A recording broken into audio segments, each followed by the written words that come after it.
Bonjour à tous et bienvenue dans cette première vidéo du cours de calcul formel de Master 1 de l'Université Paris-Saclay, destinée à remplacer autant que possible les cours en présentiel suite à la fermeture de l'université en raison de l'épidémie de Covid-19. Donc le but de ces vidéos, c'est juste de faire une introduction aux notions qui sont vues dans ce cours. Je vous renvoie au poly qui est disponible sur Dokeos et pour ceux qui ne sont pas inscrits au cours, qui est disponible sur la page web que je cite en commentaire de ce cours. Dans ce poly, vous trouverez tous les détails des preuves, les énoncés précis, d'autres énoncés qui peuvent servir à démontrer les résultats qu'on mentionne ici. Ce poly a été écrit par Joël Rioux, j'ai fait que rajouter quelques petites virgules par-ci par-là, donc je remercie Joël Rioux pour ça. Et dans ces vidéos, je vais uniquement présenter les énoncés, essayer d'expliquer un peu, faire quelques commentaires, et je vous invite donc à regarder les polys et à les étudier, c'est ça qui doit fonder la base vraiment de votre travail. Alors, on va commencer dans ce premier chapitre qui s'appelle ordre de grandeur et coût par des premiers rappels sur les ordres de grandeur.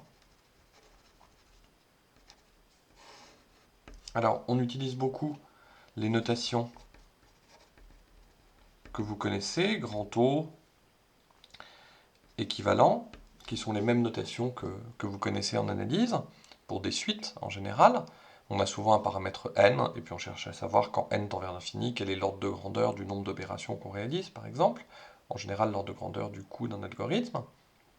Elles sont gouvernées par les mêmes règles que celles que vous connaissez, notamment si p est un polynôme, disons dans R crochet x, de degré d, alors p de n est équivalent à an n puissance d, donc bien sûr c'est quand n tend vers plus l'infini, et an c'est le coefficient dominant de p, qui est non nul par définition, le degré de p, disons d étant supérieur ou égal à 0,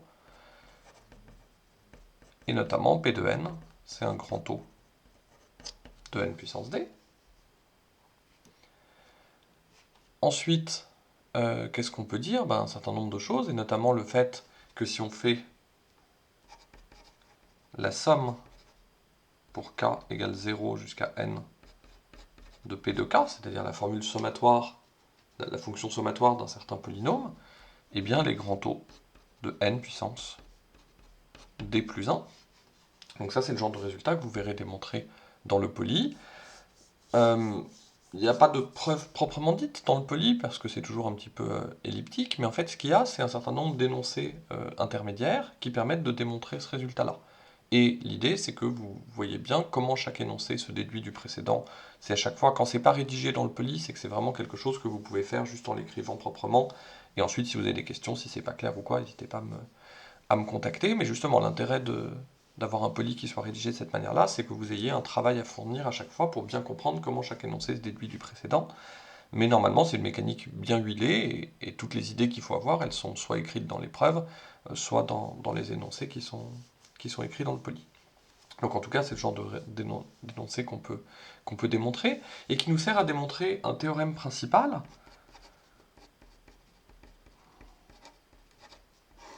donc, qui est au paragraphe 1.3.2, et qui va être très utile pour le calcul des complexités des algorithmes, et c'est l'énoncé suivant. Soit UN, une suite de réels strictement positifs, donc en pratique, UN, ça va être le coût du calcul qu'on a envie de faire, par exemple si l'entier est égal à n, et on a un certain nombre de propriétés. La première, c'est que si UN plus 1 est plus petit que lambda UN pour tout n, alors UN est un grand O de lambda puissance n. Ici, lambda est un réel strictement positif fixé. Donc ça veut dire que si UN est majoré, en quelque sorte, alors, disons, si UN vérifie à peu près une relation de type croissance géométrique de raison lambda, mais avec une inégalité, alors en fait UN est vraiment majoré à constante multiplicative près par lambda puissance n, c'est-à-dire que UN est majoré par une suite géométrique de raison lambda. C'est ça en fait le but, il y aura 4 énoncés, mais ils sont tous dans le même esprit. Dans ce théorème principal, le but c'est à chaque fois de supposer quelque chose au niveau de un et un plus 1, c'est-à-dire que un plus 1 n'est pas trop gros par rapport à un, et d'en déduire une majoration de un en fonction de n. Donc c'est très adapté à des énoncés récursifs par exemple, où pour calculer un plus 1, on va calculer un, puis faire un petit peu de travail, ou alors d'une manière ou d'une autre, on verra des exemples après, et donc on aura une relation de ce type-là, et ce théorème nous permet d'en déduire le coût du calcul de ce qu'on est en train de calculer, disons, au rang n. Une remarque sur la notation grand O qui est très importante. Dans ce cours, j'essaierai jamais d'expliciter les constantes qui sont à l'intérieur des grands O. En fait, l'idée, c'est qu'on a un algorithme, par exemple, on va voir tout à l'heure l'exponentiation rapide pour calculer a puissance n quand n est très grand. On a envie de savoir à peu près combien ça prend d'opérations quand n est très grand, mais on a juste envie de le savoir à peu près. C'est-à-dire que si ça prend 2 fois plus d'opérations, pour nous, ça jouera aucun rôle. Pour plein de raisons, notamment parce qu'en fait, si vous voulez avoir un algorithme qui est 2 fois plus rapide, bah vous pouvez essayer de le coder plus efficacement, essayer d'utiliser peut-être un autre logiciel. Bon, nous, on va utiliser Sage, c'est très bien, c'est très pratique, mais selon le calcul que vous avez à faire, c'est pas forcément le plus rapide non plus, ça dépend. Vous pouvez utiliser un ordinateur plus puissant. Il y a plein de choses que vous pouvez faire pour essayer de gagner un facteur 2 ou un facteur 4. Nous, c'est pas du tout à ce genre de choses-là qu'on s'intéresse. Nous, ce à quoi on s'intéresse, c'est uniquement à l'algorithme et à essayer d'avoir des algorithmes efficaces. Et donc ça se voit asymptotiquement. Et donc la constante qui est devant, qui est à l'intérieur des grands taux, la constante sous-jacente, on n'essaiera jamais de l'expliciter et c'est pas du tout à ça qu'on va s'intéresser. Alors, on a une deuxième partie dans ce théorème. Si un plus 1 est plus petit que un plus un grand taux de n puissance k, donc k c'est un réel qui va être positif, disons, et fixé. Si un plus 1 est plus petit que un plus un grand taux de n puissance k, donc pareil pour tout n, donc la notation grand taux, elle est asymptotique, c'est-à-dire que c'est intéressant quand n tend vers l'infini, mais si quelque chose est grand taux de n puissance k quand n est grand, ben en fait c'est grand taux de n puissance k tout court, parce qu'on peut adapter la constante dans le grand taux pour que l'inégalité sous-jacente à sa définition du grand taux soit vraie aussi pour les petites valeurs de n. Donc du coup, il n'y a pas de problème de ce côté-là, puisque n puissance k est toujours strictement positif dès que n est supérieur ou égal à 1. Donc si un plus 1 est plus petit que un plus un grand taux de n puissance k, alors un c'est un grand taux de n puissance k plus 1. Ici, k est un réel supérieur ou égal à 0, disons, fixé.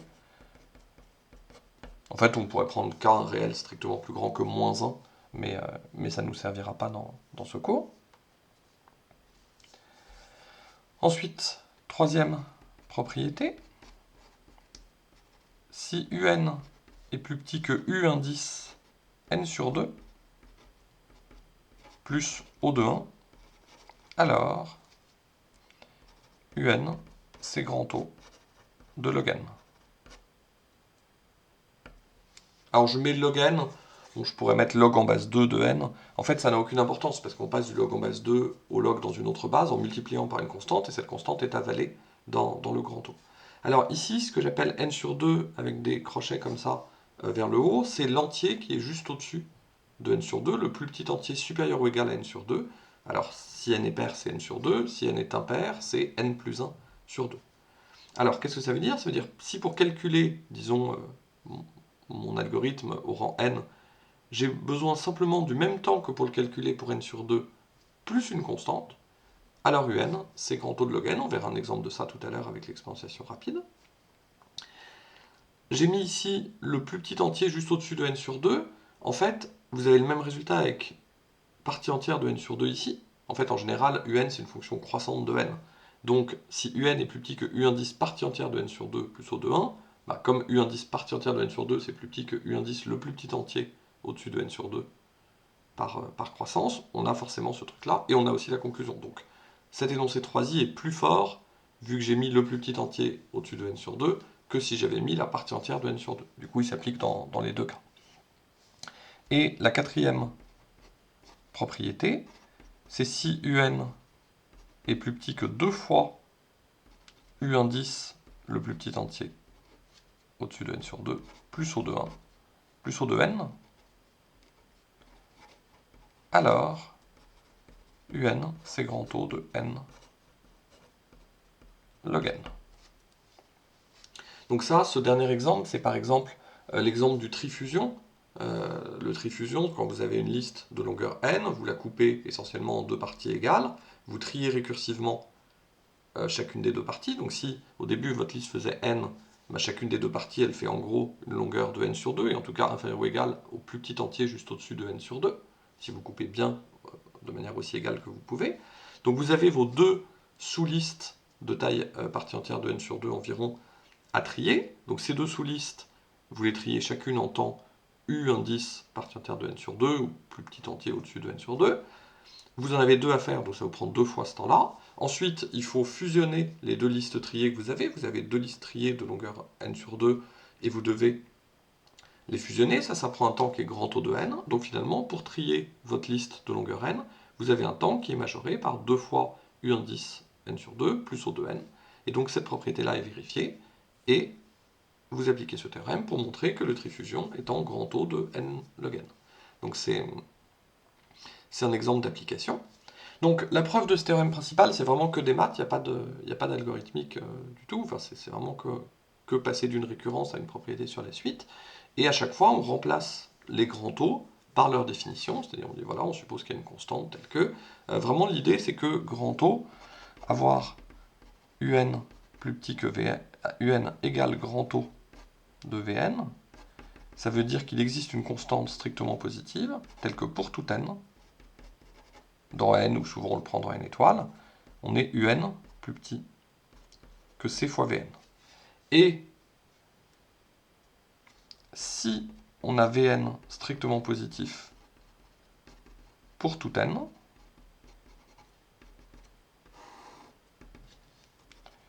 un égale grand O de Vn, ça veut dire qu'il existe C tel que pour tout n assez grand, on a un plus petit que Cvn. C'est-à-dire que dans l'hypothèse où Vn est toujours strictement positif, eh bien, ce qui est important, c'est de l'avoir pour tout n assez grand. Alors, c'est très important pour l'épreuve de bien dire qu'il existe un C tel que pour tout n dans n étoile, on a l'inégalité, c'est beaucoup plus simple, ça marche beaucoup mieux, c'est ça qu'il faut faire.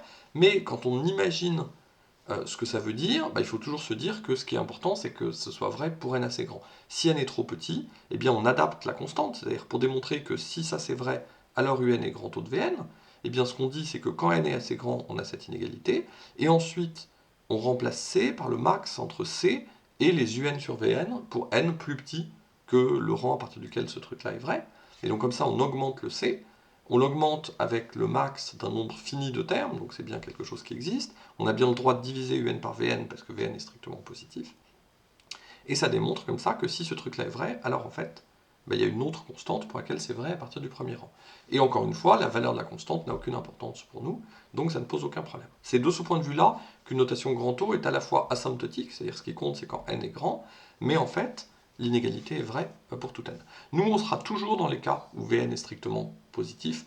C'est le genre de petite chose où il faut faire attention. Par exemple, si Vn c'est le degré d'un polynôme, vous avez un polynôme, et puis ce qui vous intéresse, c'est le cas où il a un grand degré, on écrira souvent grand O du degré du polynôme plus 1. C'est-à-dire, ça veut dire quand le degré du polynôme est très grand, c'est en gros grand O du degré de P, mais si on veut avoir quelque chose qui soit vraiment propre et qui s'applique aussi aux polynômes constants, non nuls, qui sont les polynômes de degré 0, eh bien on met ça pour avoir ici une quantité qui est strictement positive pour tout polynôme non nul, même si P est constant. C'est quelque chose qu'on va souvent faire quand on étudiera les temps de calcul liés aux polynômes.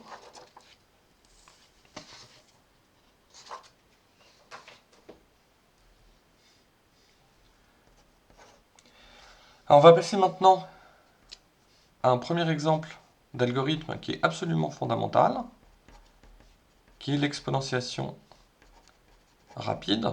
C'est notamment un des algorithmes qui est à la base du cryptosystème RSA.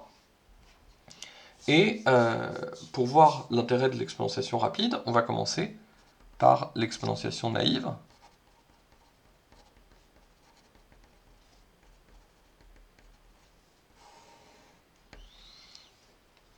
Alors le cadre dans lequel on va se placer sera le même dans tout ce paragraphe.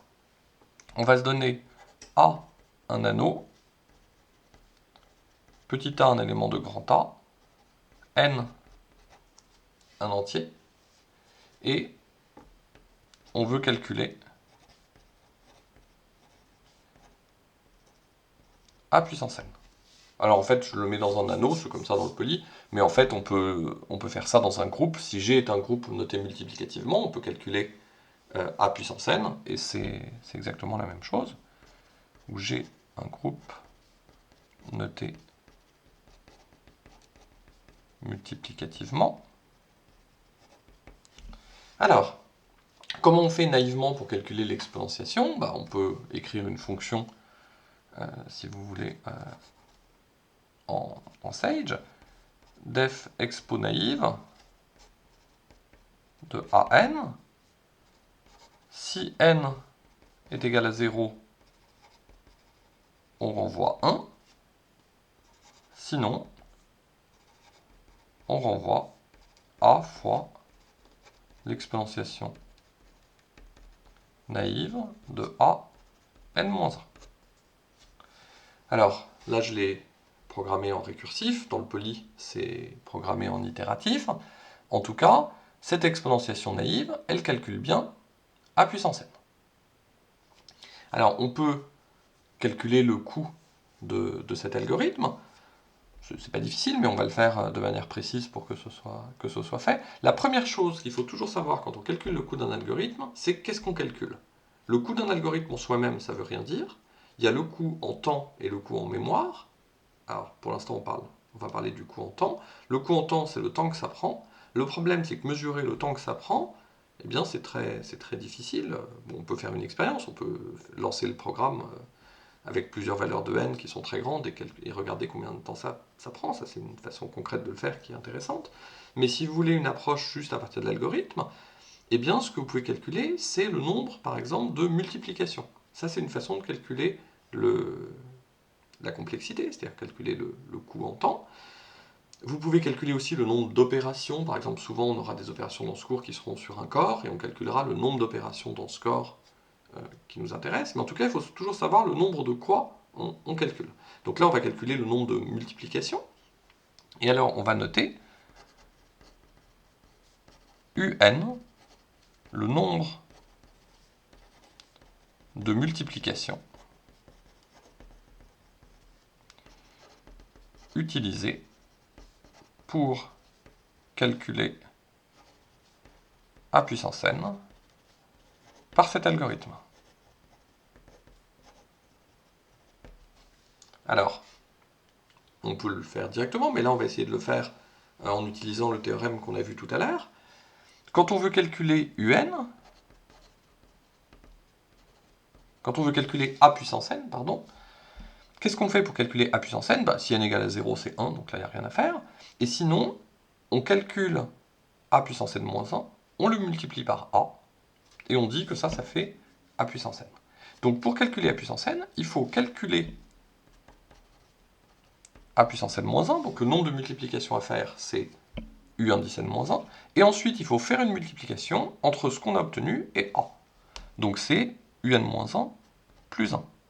Donc c'est plus 1, mais moi je mets plus grand O de 1, parce qu'en fait, le nombre, pour appliquer le théorème, c'est pareil, mais bon, on aurait pu mettre plus 1 ici, puisqu'on sait que c'est vraiment une seule multiplication.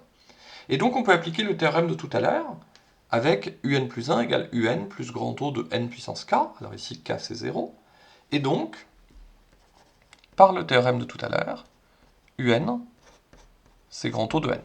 Alors bien sûr, on pouvait voir ça à la main, le plus simple c'est peut-être de traduire l'algorithme qui est ici en itératif et de voir que ça prend exactement n-1 multiplication pour calculer a puissance n par cet algorithme.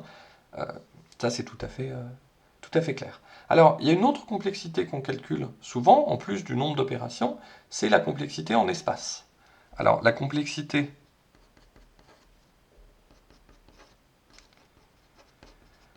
La complexité en espace, on dit aussi en mémoire, c'est la capacité de stockage utilisée.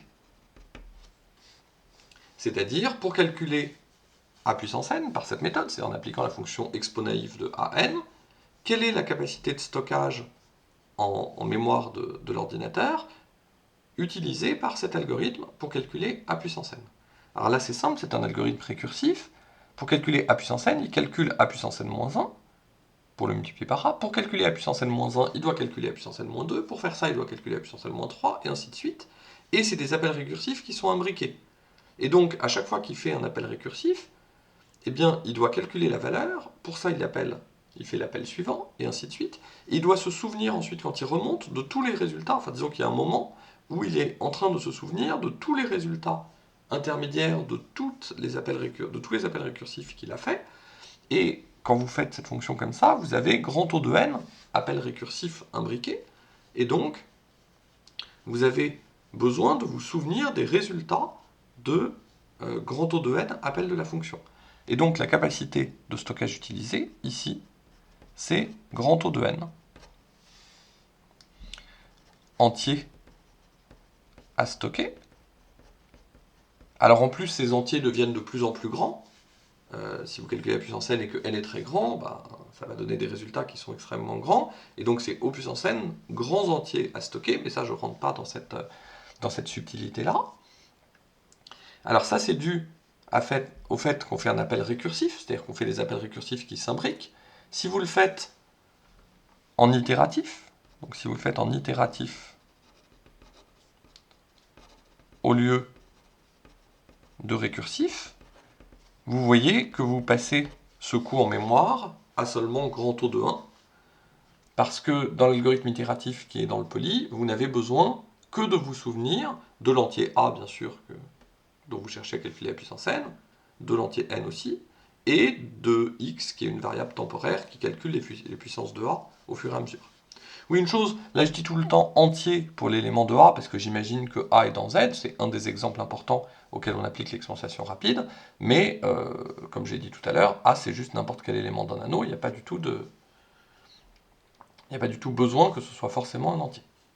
Donc, on a cette complexité en nombre, disons en espace, et précédemment la complexité en nombre d'opérations. Alors, deuxième chose, qui là va être beaucoup plus efficace, l'exponentiation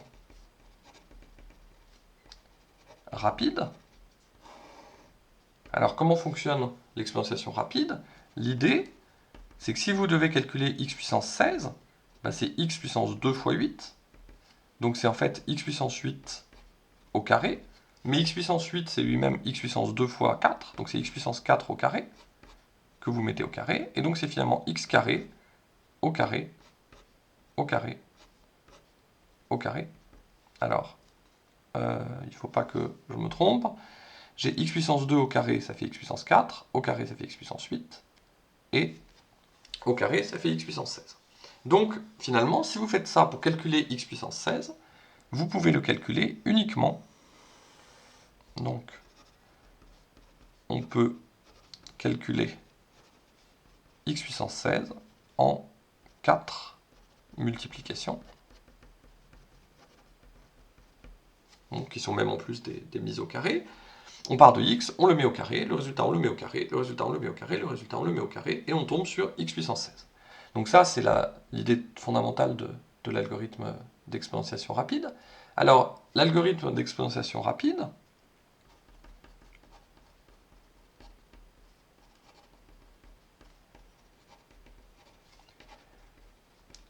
pour calculer a puissance n, comment est-ce qu'on fait?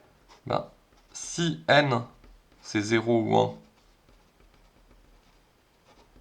c'est évident. Bon, a puissance 0 c'est 1, a puissance 1 c'est a.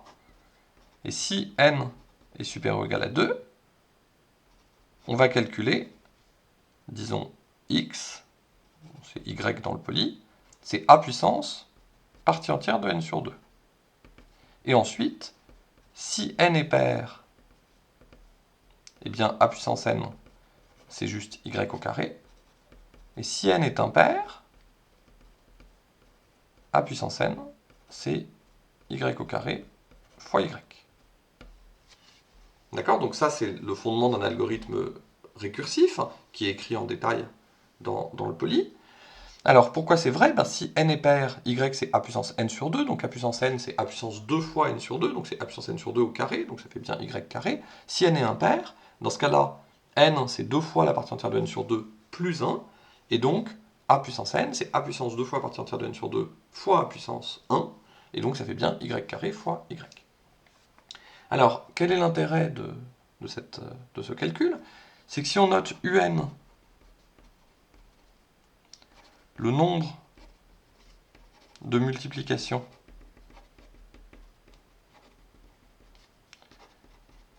pour calculer ainsi a puissance n, qu'est-ce qu'on a? Alors, bon, si n égale 0 ou 1, c'est facile, mais si n est supérieur ou égal à 2, comment on fait pour calculer un, c'est-à-dire ce nombre de multiplications? On dit que pour calculer a puissance n par cette méthode, on calcule a puissance la partie entière de n sur 2, donc là on a ce calcul-là à faire. Combien il y a de multiplications pour faire ça? Ben, simplement par définition, c'est u indice partie entière de n sur 2, puisque quand on doit calculer a puissance partie entière de n sur 2, bah, par définition de u indice partie entière de n sur 2, c'est ce nombre-là de multiplication. Et une fois qu'on a fait ce calcul, on doit calculer y carré si n est pair, y carré fois y si n est impair. Donc là on a une multiplication, là on en a deux. Donc en total on a toujours grand O de 1. Et donc on a cette relation de récurrence. Et puis comme je disais tout à l'heure, la fonction un qu'on va construire va être croissante.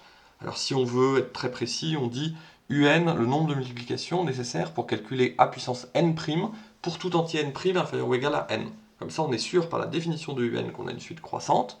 Et donc dans ce cas-là, on peut écrire que c'est plus petit que u indice, le plus petit entier supérieur ou égal à n sur 2, plus O de 1. En tout cas, on a cette relation de récurrence, et on peut appliquer le théorème de tout à l'heure. Et donc, on a le théorème qui est que un, c'est un grand O du log en base 2 de n.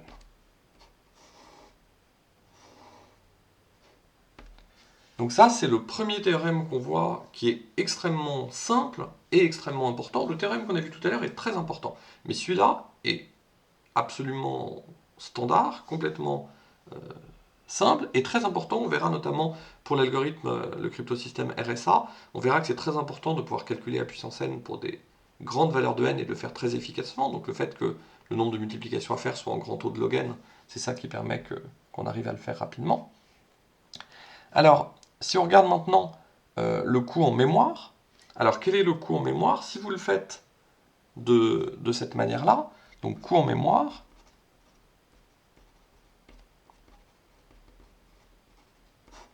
alors si vous faites une implémentation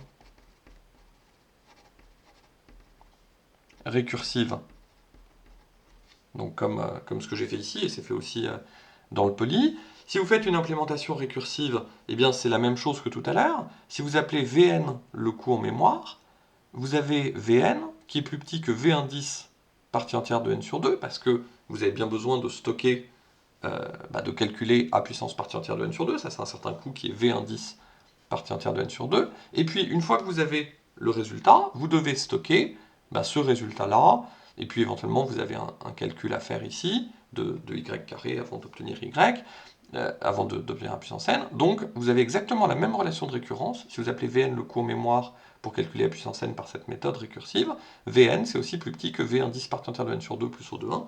Donc par une implémentation récursive, le coût en mémoire est encore grand O de log de n. Alors comme tout à l'heure, je compte que grand O de 1, enfin disons le coût du stockage d'un élément de l'anneau grand A, c'est grand O de 1. Je ne considère pas que les grands entiers ont besoin de plus de place pour être stockés, ça c'est un détail dans lequel je ne rentre pas dans ce cours. Donc par une implémentation récursive, vous avez ça. Si vous faites une implémentation itérative, donc ça c'est fait aussi en détail dans le poly, vous résolvez ce problème de mémoire qui est toujours dû au fait que vous avez des des fonctions récursives imbriquées qui s'appellent les unes les autres. Quand vous transformez votre programme récursif pour le faire en itératif, là vous avez un coût en mémoire qui est en grand O de 1, donc du coup c'est moins coûteux en mémoire. Donc ça vous avez cette version itérative qui est dans le poly. Donc vous pourrez regarder ça. Alors, pour conclure, peut-être une petite remarque sur l'idée qu'on a ici éventuellement des grands entiers et que les multiplier entre eux, ça prend de plus en plus de temps quand ils sont grands, et les stocker, ça prend de plus en plus de place. Alors les stocker, ça prend de plus en plus de place, ça c'est un peu inévitable. Les multiplier, ça prend de plus en plus de temps. On verra quand même à la fin du cours, dans le dernier chapitre, qu'avec des algorithmes liés à la transformée de Fourier rapide, on arrive maintenant à multiplier des grands entiers de manière extrêmement efficace. Donc en fait, ça met pas tellement de temps, même si les entiers sont grands, de les multiplier, donc ça c'est pas très très grave. Et pour ce qui est du coût de stockage d'un entier, effectivement si l'entier est grand, ça met de plus en plus de temps, mais souvent on appliquera cet algorithme dans des anneaux qui ne seront pas forcément l'anneau des entiers. Par exemple, vous pouvez le faire dans Z sur KZ avec un entier fixé, et donc là si vous êtes dans Z sur KZ, même quand vous faites des puissances, vous restez dans Z sur KZ, et donc le coût de stockage, c'est simplement le coût de stockage d'un élément de Z sur KZ, et ça n'augmente pas avec les puissances que vous prenez.